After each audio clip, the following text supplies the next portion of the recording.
السلام عليكم ورحمة الله وبركاته. ازيكم عاملين ايه؟ يا رب تكونوا بخير وانتوا بتشوفوني النهاردة ان شاء الله هنرتب مع بعض شنطة العمرة والهدوم اللي تاخدوها معاكم. يا رب ربنا يكتبها يا رب لكل مشتاق. وادعوا لي ان ربنا يتمم لي على خير ان شاء الله. طبعا انا حطيت اول حاجة عباية سوداء. هو بيقولك ان لازم تاخدي عبايات يعني كتير بعدد الايام اللي انت هتقعديها هناك، عبايات الخروج اللي انت هتروحي بيها الحرم. انا ما خدتش غير 3 عبايات بس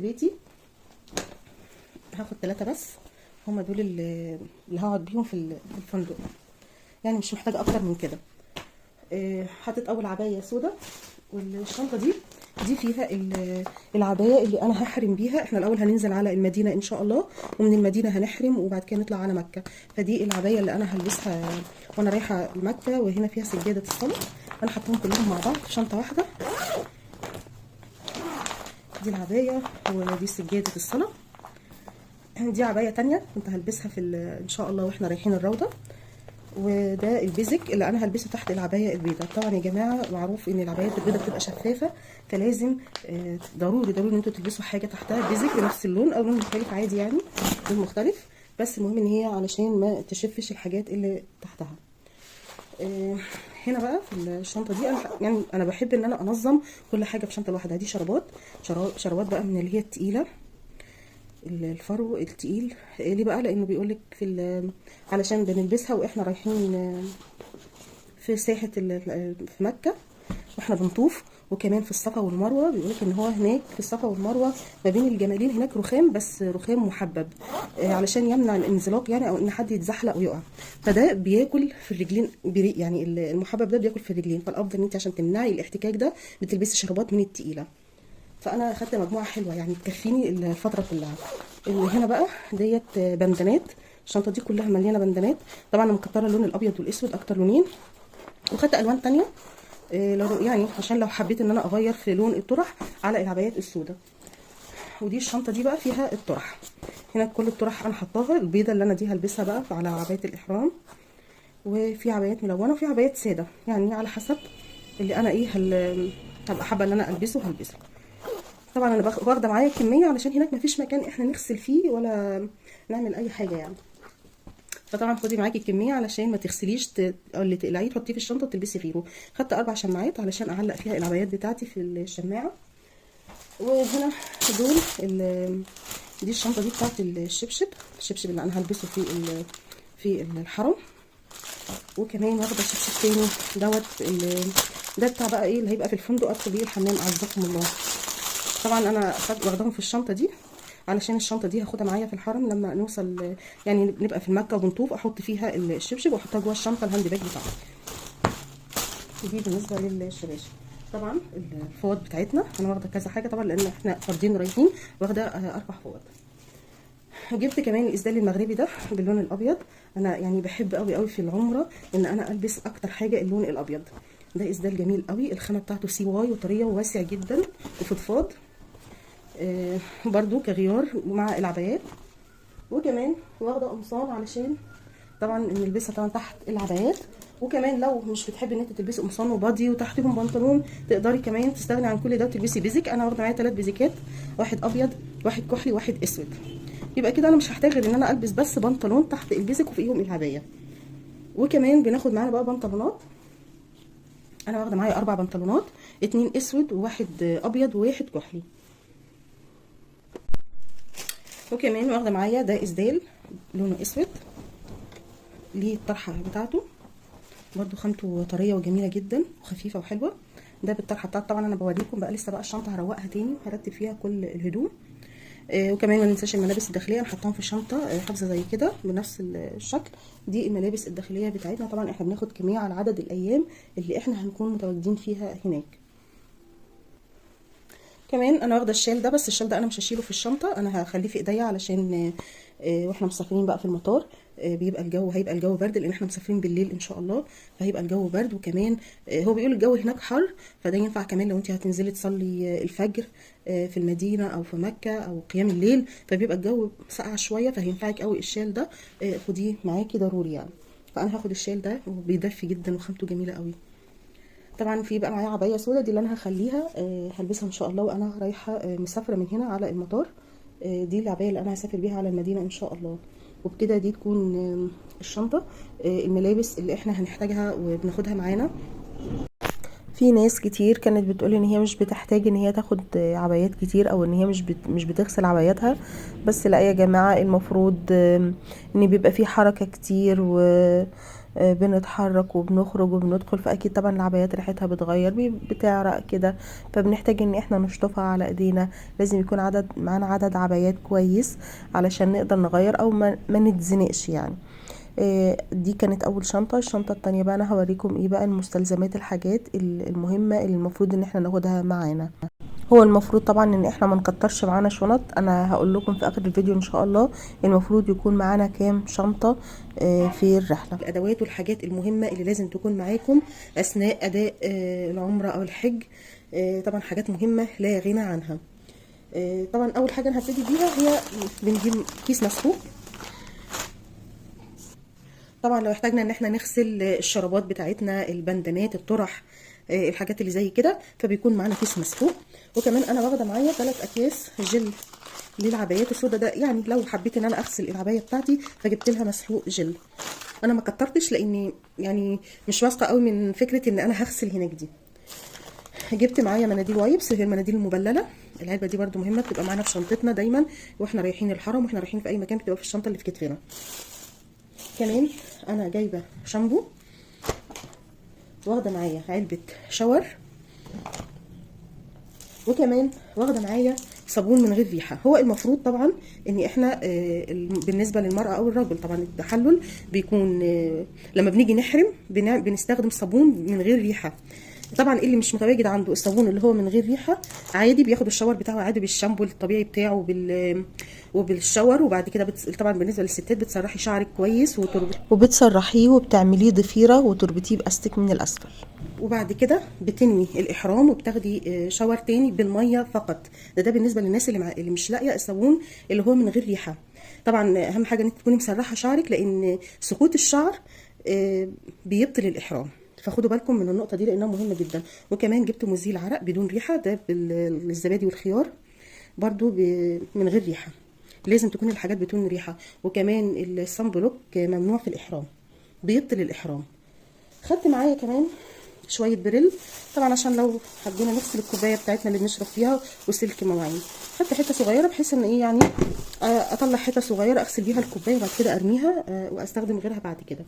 طبعا واخده معايا كوبايتين، طبعا احنا فاردين، فواخده معايا كوبايتين دول في الفندق للفندق. وبره الفندق واخده معايا الكوبايات بتاعه القهوه بتاعه الشاي او المشروبات السخنه اللي هي المشروبات الورق. كمان واخدين الفوط الصحيه، دي مهمه جدا جدا للسيدات. دي برضو مهمه ليه بقى؟ انا هقول لكم على النقطه دي لان ساعات طبعا احنا من الحركه الكتيره والمشي الكتير والمجهود اللي احنا بنعمله ممكن بننزل افرازات او كده. فطبعا الفوط دي بتحمينا ان احنا طبعا ما نقدرش ان احنا في الحمامات بتاعه الحرم ان احنا نغير هدومنا كلها. فدي بتبقى سهله بالنسبه لنا ان احنا نغير الفوطه ونحط واحده غيرها بدون ان احنا نغير الملابس بتاعتنا. طبعا دي نقط مهمه جدا جدا للستات، خدوا بالكم منها. في بقى حاجه مهمه، هما حاجتين لا غنى عنهم، والاثنين دول مرتبطين جدا جدا ببعض، ولازم تاخدوها معاكم. واخده ان هنا الحفاظات او الاكياس بتاعه القاعده، ومعاها الجوانتيات البلاستيك. دي اكياس بلاستيك، الكيس من ده فيه 15 قطعه ب 11 جنيه، والكيس ده بيبقى فيه 100 جوانتي ب 10 جنيه.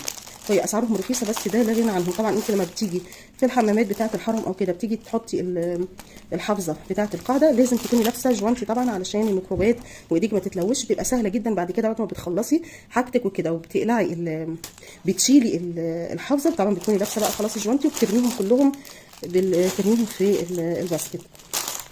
دي الجوانتي طبعا كلنا عارفينها، هي اسعارها رخيصه مش غاليه خالص، بس طبعا مهم جدا جدا لازم تكون معانا واحنا بنعمل العمره. كمان جايبه معايا المناديل الورق. دي الباكيته، انا قلت بدل ما اجيب العلبه الكبيره اللي هي على بعضها اللي فيها 550 منديل، جبت المناديل دي. بس هي بتبقى فيها 4 باكيتات، كل باكيته بتبقى فيها 120 منديل، بتبقى صغيره، بتحطي واحده في شنطه كتفك. طبعا بتخلص بتجيبي غيرها، بتبقى خفيفه عليكي في الشيل، ولو خلصت تقدري تفتحي غيرها بدل العلب الكبيره تبقى كبيره وتاخد معاكي مساحه في الشنطه. انا جبت باكت كتير طبعا زي ما قلت لكم احنا فردين، دي ثمنها بتبقى 40 جنيه، يعني يعتبر الواحده ب 10 جنيه. بتتباع في السوبر ماركت، والحاجات دي برده بتتباع في السوبر ماركت الكبيره. الحفاضات دي بتتباع في السوبر ماركت الكبيره، وفي الادوات بتاعه الادوات الطبيه اللي بيبيعوا الحاجات بتاعه الصيدليات. واخده معايا اكياس بلاستيك، انا واخداها احتياطي، يعني هي ملهاش استخدام قوي بس انا واخداها معايا احتياطي. طبعا يا جماعه ما ننساش ابدا القمح، علشان ناكل الحمام بتاع الحرم. دي بتبقى اجمل صدقه ممكن نعملها واحنا هناك في الحرم. وكمان طبعا ما ننساش ان احنا ناخد المقص، وانا واخده معايا مرايه. انا ما اعرفش بقى في الفندق هيبقى فيه مرايه ولا لا، بس انا واخده معايا مرايه احتياطي. طبعا القصافه ما ننساش القصافه يا جماعه، خدوا بالكم جدا. المقص والقصافه والحاجات المعدن اللي زي كده ما ينفعش ان احنا نحطها في الشنطه اللي احنا هناخدها معانا الطياره فوق، اللي هي في الشنطه 7 كيلو. الحاجات دي ممنوعه وبتتاخد منكم في التفتيش وبتترمي، مش بتاخدوها معاكم، فحطوها في الشنطه الكبيره اللي هتبقى تحت في الطياره من تحت. خدوا بالكم قوي من النقطه دي، لان في ناس كتير قوي ما بتاخدش بالها من الحاجات الصغيره دي وتحطها في شنطه ايديها، وبعد كده بتتاخد منها في التفتيش في المطار. طبعا جبت مشترك علشان الشواحن بتاعه الموبايلات، فجبت كذا مشترك، بس للاسف انا مش لاقيه ما لقيتش الفيشه الواصله الثلاثيه اللي هي بتبقى العكس، اللي هي زي كده بس بتبقى من هنا اهو، ما لقيتهاش للاسف، مش لاقيها. فانا مش عارفه بصراحه هعمل ايه، بس هحاول ادور عليها قبل ما اسافر يعني، لان خلاص هو السفر خلاص الميعاد وربنا ييسر. طبعا المشط بتاعنا ما ننساوش، لازم ادواتك الخاصه تكون معاكم. طبعا هي غرفه الاستحمام. طبعا نحط كمان، دي حاجه مهمه اغلبيه الناس مش بتاخد بالها منها برضو، الناس اللي بتبقى واخده معاها سخانات كهرباء. الشواحن اللي زي كده، المشتركات اللي زي كده بتسيح لان طبعا بيبقى الفولت بتاع السخانات بيبقى عالي، فخدوا واصله معاكم زي كده بتبقى جديده بتستحمل الفولتات العاليه بتاعه السخانات. وكمان لازم تبقى طويله، لان ساعات اماكن الفيش نفسها اللي في الغرفه اللي انت بتبقى موجوده فيها بتبقى بعيده عن مكان الترابيزه او الحاجه اللي انت هتحطي عليها حاجتك، فالوصله اللي زي كده طبعا بتريحك وبتغنيك من حاجات كتير قوي. بس دي كانت كل الحاجات الحاجات المهمه اللي لازم تكون معانا في العمره او الحج. ربنا ان شاء الله كده يكتبها لكل مشتاق يا رب باذن الله. طبعا انا لسه هرص طبعا الشنط تاني من اول وجديد، بس انا بوريكم ايه الحاجات المهمه اللي المفروض تكون معانا في العمره او في الشنط بتاعتنا. يلا بقى ندخل على قسم الوجبات، وهقول لكم ايه المفروض اللي ناخده معانا من المعلبات ومن الاكل اللي هيكون معانا في العمره ويسهل علينا عمرتنا. اول حاجه انا جبت نوعين من الجبنه دي واحده نستو، واحده صفرا وواحده بيضه. احلى حاجه العلب اللي بتكون مغلفه بالشكل ده احسن من العلب الكرتون. طبعا بتقدري تفتحيها بتاخدي الكميه اللي انت عايزاها وبعد كده بتقفليها تاني زي ما هي. جبت جبنه براميلي، جبت يعني قطعه كده صغيره. طبعا الوجبات دي لفردين هنطلع مع بعض. وجبت علب الجبنه المثلثات،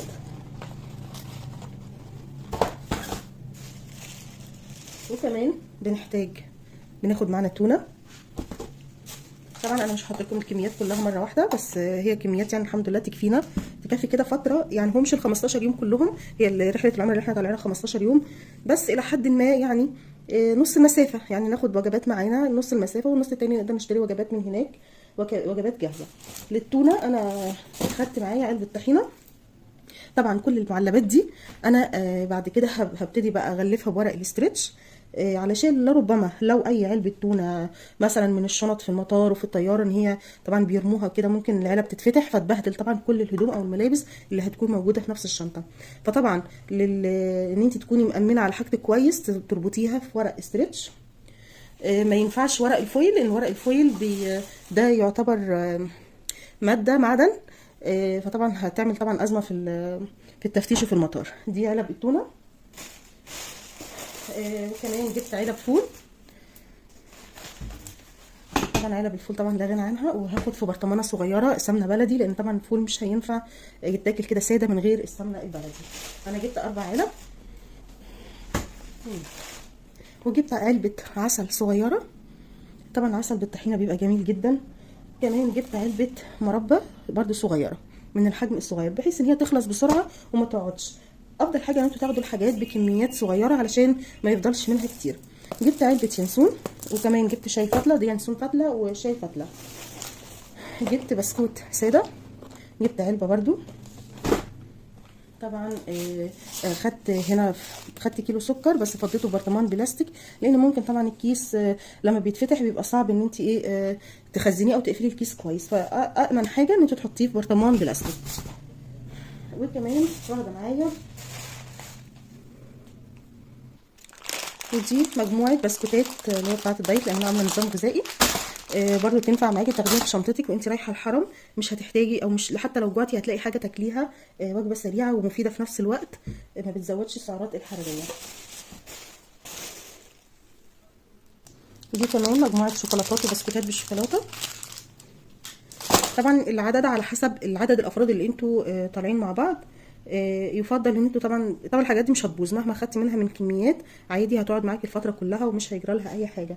طبعا خدت معايا زبادو، علب زبادو برضو مفيده وحلوه. وخدت معايا شويبس وراني. طبعا الحاجات دي ما كترتش منها اول المشروبات الغازيه، يعني انا كنت بدور على الحاجه الافيد اكتر.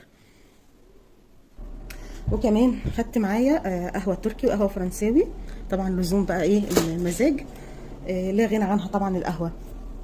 انا واخده معايا كاتل صغير بتاع الشاي، واخده معايا برده جهاز بتاع القهوه الصغير، واخده معايا ترمس انا بقى ممكن املاه ميه سخنه، واخده معايا الحرم، واخد معايا فتلتين شاي. برده هيبقى تعملي المشروب بتاعك ويبقى سخن وطازه. دي الكوبايه بتاعته. طبعا واخده بقى كوبايات ورق برضو، دي مهمه لا غنى عنها.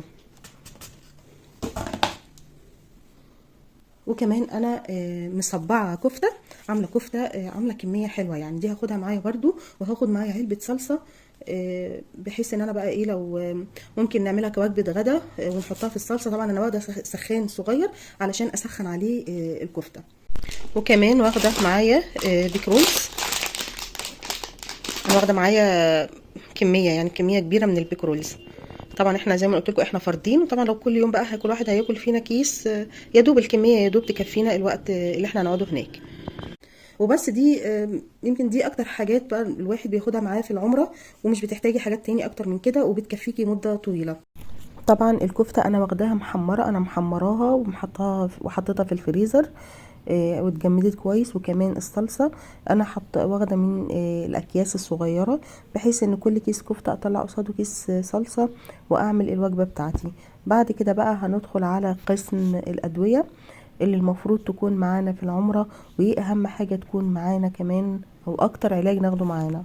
اول حاجه احنا طبعا بناخدها معانا، بناخد اللي هو طبعا برشام مضاد للتقلصات. طبعا مع اختلاف الاكلات اللي هناك والوجبات السريعه والحاجات دي، طبعا بيحصل لنا مغص بقى كتير والمعده بتتعب، فبنحتاج ان احنا ناخد برشام للتقلصات. وكمان جبت فوار كارمينكس برضو للمعده.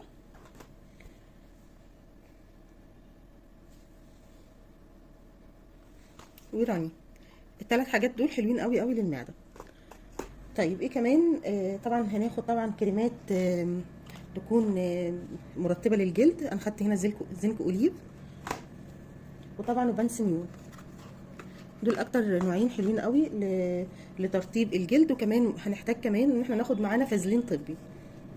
طيب بعد كده هناخد معانا برشام باسط للعضلات. انا جبت شريط واحد، مش محتاجه حاجات يعني كتيره قوي، فجبت شريط واحد. وهيموكلار، مرهم هيموكلار. طبعا لا ربما بقى محدش ضامن، ممكن تحصل بقى كدمات، تتخبطي في حاجه كده، يبقى معاكي برضو مرهم علشان الكدمات. هنحتاج فواره للكحه. طبعا لو خدنا بقى دور كحه تعبنا كده هنحتاج الفواره دي. وكمان جبت جيسيمول لنزلات البرد.